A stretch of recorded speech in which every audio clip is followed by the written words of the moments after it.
Hello and welcome back to Bits and Bobs. Today's video is the complete coinage of Queen Anne. We will be going through every single type of coin minted under the reign of Queen Anne, going in denomination order from lowest denomination to highest. So the lowest denomination issued in the reign of Queen Anne was the farthing. Now the farthing was only released as a patent coin. That means none went into circulation, and this is because during the reign of her predecessor, William III, and before this, there was a massive influx of production of farthings and halfpennies, and so farthings were barely needed at all, and so none were made for the entirety of Queen Anne's reign. This patent coin was released though, and is now a very rare and valuable coin, worth about £1,000 for a Queen Anne farthing. As you can see here, it features the classic design of Britannia, facing the other way to some later designs, holding a staff rather than a trident, the word Britannia around her, and of course the shield to her side. The obverse here lets us have our first look at the portrait of Queen Anne. She has a left-facing bust and is uncrowned in all of her portraits, with her hair up and in a bun. She is featured wearing a little bit of clothing so the portrait doesn't cut off around her neck, as it does for some monarchs, and around her is a small and simple legend, Anne di Gratia, Anne by the grace of God. There's also some milling around her. Now then, moving on to the halfpenny. Once again, there are no halfpennies minted for circulation, only patents, for the reason I already said. Now this is a patent halfpenny, and is a very, very interesting design.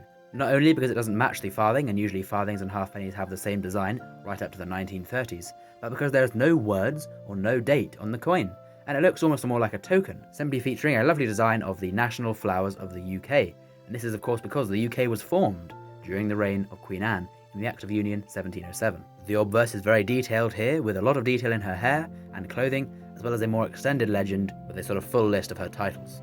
Now then, we'll move on to a coin which did circulate. The lowest denomination circulating in Queen Anne's reign was the penny. This here is a penny from the reign of Queen Anne. Up until around 1800, there were still silver pennies circulating rather than copper pennies or brass pennies. Here is the design, very reminiscent of a Maundy coin, with the Roman numeral style 1 and the crown on top, with the date either side of that. The obverse here features another portrait of Queen Anne, this time with a brooch on her front of her clothing, but a similar sort of style with her hair up in a bun facing to the left and the legend the same. Now then, swerving slightly from circulating coins, we'll go on to Maundy coins now, and here is the Maundy coins.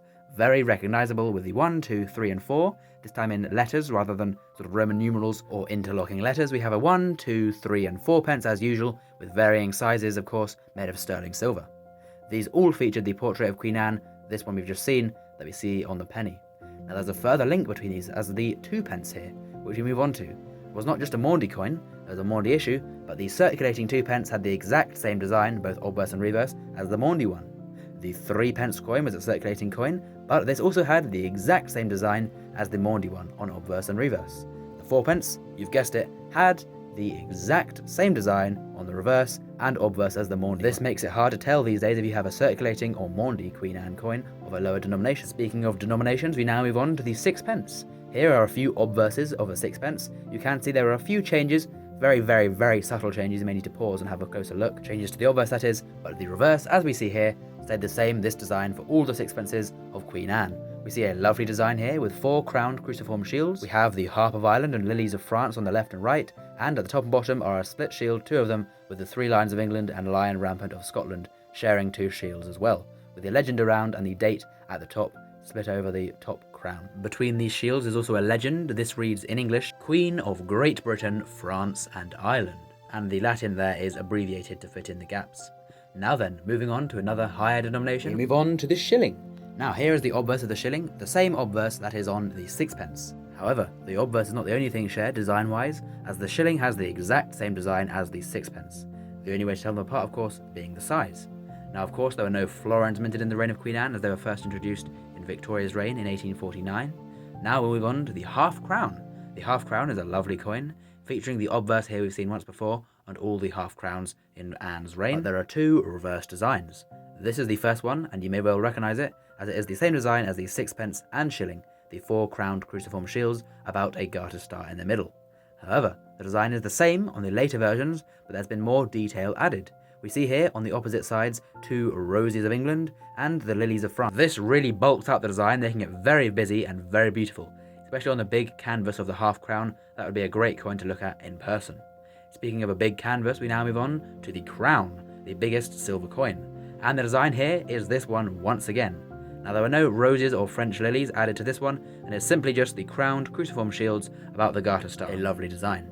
It is worth mentioning on some of the bigger Queen Anne coins you can find a few mint marks, the Vigo or the E being for Edinburgh. These little mint marks and varieties are also just fun to collect on the silver coins of Queen Anne. But no more silver, as we've seen. We're now moving on to the half guinea, the first gold coin, the lowest denomination gold coin of Queen Anne's reign. This is the first design. There are two designs. The portrait changes a little bit, very minor change to her portrait as usual. The reverse design features 4 cruciform crowned shields, about a rose in the middle, with the scepters in between. The second design though, if we look to the reverse design, we still see the shields, still crowned, with the scepters in between. Rather than a rose in the middle, it is now a garter star. A cheeky little change. And looking to the left, we can see some slight changes to the portrait of Queen Anne, slightly aged portrait there, the second portrait. Now then, moving on to the guinea, the 1 guinea piece from the reign of Queen Anne. The same design features on the reverse. This is a first issue type. You can tell this by the rose in the middle rather than a garter star, which all the scepters and shields point to. Now then, if we see the second design, that second portrait of Queen Anne is there once again, and the centre design is rather than a rose, we see the garter star making a return there. Now then, we'll move on to the double guinea, the highest circulating denomination in the reign of Queen Anne. And once again, it features this design. There were none minted in the earlier part, so they all have the garter star, as the rose design would have been phased out by the time they started minting these. The quintuple guinea was made, also known as the 5 guinea piece. They were not made for circulation or not made in any large quantity, but there are some out there, and they're now very expensive. But they still feature this same design with the rose this time, as all the 5 guineas were minted in the early parts of her reign.